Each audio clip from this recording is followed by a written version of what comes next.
Hello दोस्तों, नमस्कार। क्या हाल है? कैसे? उम्मीद करता हूँ कि आप सभी लोग अच्छे होंगे। दोस्तों, आप सभी लोग जैसा कि जान रहे हैं कि इजराइल और ईरान के बीच में एक बहुत ही भयानक युद्ध चल रहा है। इसके चलते कुवैत ने क्या किया है कि कुवैत में एक इमरजेंसी मीटिंग रखी जीसीसी देशों के बीच में।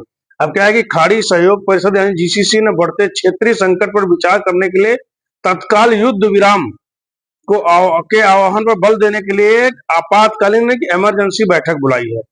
अब अपने क्योंकि ये लड़ाई अब चौथे दिन पहुंच चुकी है और दोनों एक दूसरे से कट्टर प्रतिद्वंदियों के बीच में अभूतपूर्व टकराव, बहुत ही तगड़ा टकराव चल रहा है दोनों देशों के बीच में, जिसमें गंभीर वैश्विक नतीजों के साथ साथ व्यापक संघर्षों की भी आशंका बढ़ गई है। दोस्तों, इसी के मद्देनजर रखते हुए हिंसा को समाप्त करने और बढ़ते हुए इंटरनेशनल दबाव के बीच कुवैत ने अपने कूटनीतिक सुझाव जुड़ाव को बड़ा किया और विदेश मंत्री अब्दुल्ला याह्या जीसीसी मंत्री परिषद के वर्तमान अध्यक्ष हैं और परिषद की विदेश मंत्री की 48वीं एक बैठक की इमरजेंसी बैठक की गई है, जिसमें क्षेत्रीय और वैश्विक घटनाओं को आकलन करने के लिए आयोजित बैठक में खाड़ी देशों के बीच संयुक्त कार्रवाई को बढ़ाने और क्षेत्रीय सुरक्षा की स्थिरता की रक्षा के लिए कूटनीतिक प्रयासों को तेज करने के ऊपर में विचार करने के ऊपर में ध्यान दिया है। क्योंकि बयान जारी कर इस्लामिक रिपब्लिक ऑफ ईरान पर इजराइल के सैन्य हमलों की निंदा की और इसे ईरानी संप्रभुता और अंतर्राष्ट्रीय कानून और संयुक्त राष्ट्र चार्टर की घोर उल्लंघन बताया है।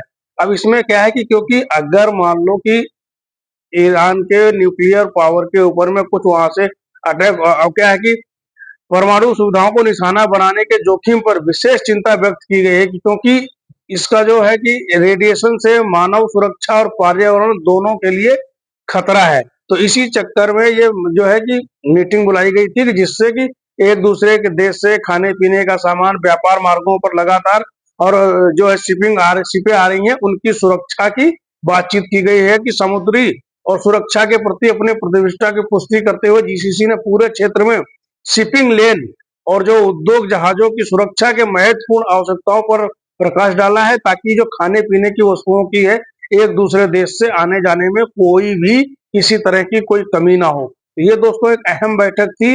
अहम बैठक में यही फैसला लिया गया है कि आने जाने वाले जो खाने का सामान है या कुछ है, तो उसमें किसी तरह की कोई कोताही ना बरती जाए और सबको सुरक्षा दिया जाए। दोस्तों, अगली जानकारी ये है कि कुवैत के हवाई क्षेत्र में सुरक्षित मिसाइलें उच्च ऊंचाई से गुजरी। जैसे बहुत सारी अफवाहें उड़ रही थी कि कुवैत के ऊपर से मिसाइलें गई, कुवैत के ऊपर से मिसाइलें गई, तो दोस्तों ये एक कुवैत की जो टेरिटरी के ऊपर से कुवैती सेना के जनरल स्टाफ ने सोमवार को कहा कि देश के आसमान से बैलिस्टिक मिसाइलों को देखे जाने से कोई खतरा नहीं है। उन्होंने पुष्टि की है कि ये कुवैती हवाई क्षेत्र से बाहर जा रहे थे। सेना द्वारा जारी एक बयान में कहा, पुष्टि की गई है कि ये मिसाइलें अधिक ऊंचाई पर जा रही थी और कुवैती हवाई क्षेत्र से बाहर थी। इनसे कोई तत्काल खतरा नहीं है और लोगों को कोई डरने की जरूरत नहीं है।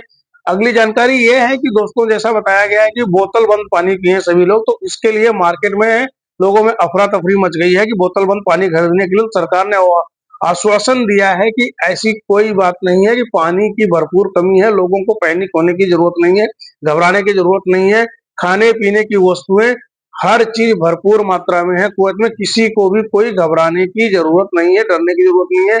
पानी जो है, बोतल बंद पानी जो है भरपूर मात्रा में है घरों में। इसलिए सभी लोगों से रिक्वेस्ट है कि आप लोग अफवाहों पर ध्यान न दें और जो सरकार गाइडलाइंस बता रही है उसके हिसाब से आप लोग चले। जानकारी अच्छी लगे तो हमारे चैनल को सब्सक्राइब जरूर कर लें। सब्सक्राइब करने के लिए सभी लोगों का तहे दिल से शुक्रिया। धन्यवाद।